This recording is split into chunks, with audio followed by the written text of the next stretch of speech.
नाज़रीन कराम, यहाँ एक जानब तो पाकिस्तानी तहरीक इंसाफ का शहराज़ा बिखरा जा रहा है, मगर वहीं दूसरी जानब कप्तान की जानब से भी सरप्राइज़ देने का अमल जारी है।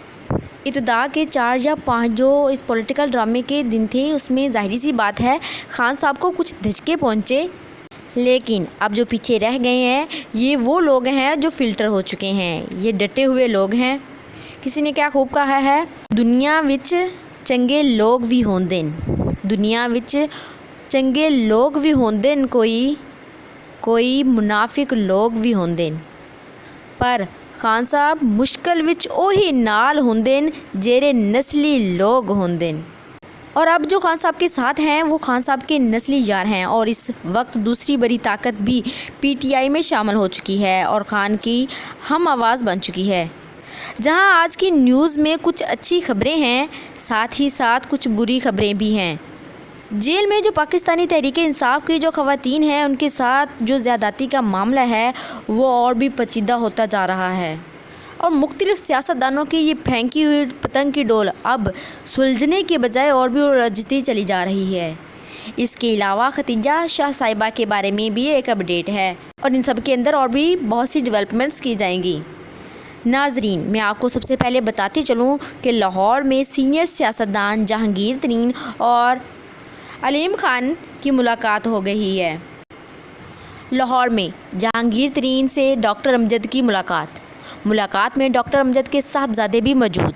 मुलाकात में सियासी सूरत हाल और आइंदा लाहिला अमल पर मशावरत की गई। जहांगीर तरीन खान की साबका सीनियर सूबाई वज़ीर अब्दुल अलीम खान की घर आमद, मुल्की सियासी मंजरनामे पर बातचीत। मुलाकात में सीनियर सियासतदान इसहाक खाकवान ने वज़ीर आज़म के मामन खुसूसी अवान चौधरी की शिरकत। शुएब सदीकी, सैयद अकबर नवान ने भी मुलाकात में शिरकत। बड़ी बैठक में जहांगीर तरीन अलीम खान की मुल्की सूरत हाल पर मशावरत। इस बैठक में नए सियासी पार्टी बनाने के मुतल्लिक मशावरत मुकम्मल हो गई। शोरका ने कहा कि मज़ीद रहनुमा पीटीआई छोड़ना चाह रहे हैं और उन्हें एक नया प्लेटफॉर्म मिलना चाहिए।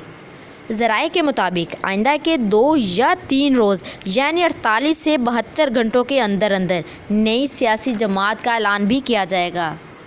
खतीजा शाह के मुतल्लिक मैं आपको एक अहम न्यूज़ देते चलूँ कि कोर कमांडर हाउस पर हमले की इल्ज़ाम खतीजा शाह ने माफ़ी मांग ली। खतीजा शाह का ताल्लुक़ आलमी बैकग्राउंड वाले ख़ानदान से है। इन्होंने वीडियो बयान में कहा कि अपने किए पर शर्मिंदा हूँ और माफ़ी मांगती हूँ। और दूसरी जानब डॉक्टर अरूस मकसूद, उन्होंने पुलिस स्टेशन में औरतों से बदसलूकी के इल्ज़ामात मुस्तरद कर दिए और उन्होंने कहा कि ख़वातीन पुलिस स्टेशन में तमाम स्टाफ फीमेल होता है, जबकि जब पुलिस वाले पीटीआई की ख़वातीन को पकड़ कर जा रहे थे तो आप देख सकते हैं कि फ़ीमेल कम और मेल ज़्यादा नज़र आ रहे हैं। डॉक्टर साहब का कहना है कि ख़वातीन के साथ नाजेब सलूक की झूठी खबरें दी जा रही हैं। अगर ये झूठी खबरें दी जा रही हैं तो जब पीटीआई की ख़वातीन को पकड़ा जा रहा था तो उनके साथ कैसा सलूक किया जा रहा था? ऐसा तो कोई जानवरों के साथ भी सलूक नहीं करता, जैसा इन लोगों ने पीटीआई की ख़वातीन को पकड़ते वक्त इनके साथ किया है।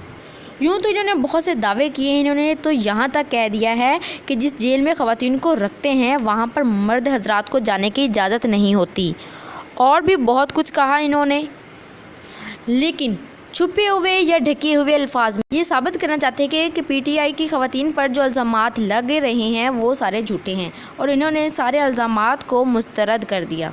एक तरफ को तो खान साहब की मेल फ़ैन फॉलोइंग बहुत ज़्यादा है, दूसरी तरफ फ़ीमेल फ़ैन फॉलोइंग भी कुछ कम नहीं है। इसका अंदाज़ा आप इस वीडियो से लगा ही सकते हैं। खान के लिए जान भी कुर्बान है। ARY मुबारक हो। ARY मुबारक हो जी। ARY को भी मुबारकबाद जी। मैंने जाना मरियम को जाना एक मैसेज भेजना है। अच्छा जी। गली गली में शोर है, मरियम के पप्पा चोर है। अच्छा, मरियम नवाज को तो आपने पैगाम दे दिया। खान साहब के लिए कोई पैगाम है आपका? खान साहब के लिए जो जान भी कुर्बान है। तो इतनी छोटी सी जान दे दोगी? हाँ, दे देंगे। अच्छा भी ना सिर्फ पाकिस्तान के बल्कि बैरूनी ममालिक के लोग भी खान साहब को बहुत सपोर्ट कर रहे हैं। और रही पीटीआई की ख़वातीन पर तशद्दुद की, तो पीटीआई की ख़वातीन पर जो तशद्दुद हो रहा है इसको ख़त्म करने के लिए खान साहब बहुत से वकला से बात कर रहे हैं और उम्मीद की जा रही है कि इसका बहुत ही जल्द हल भी निकल आएगा।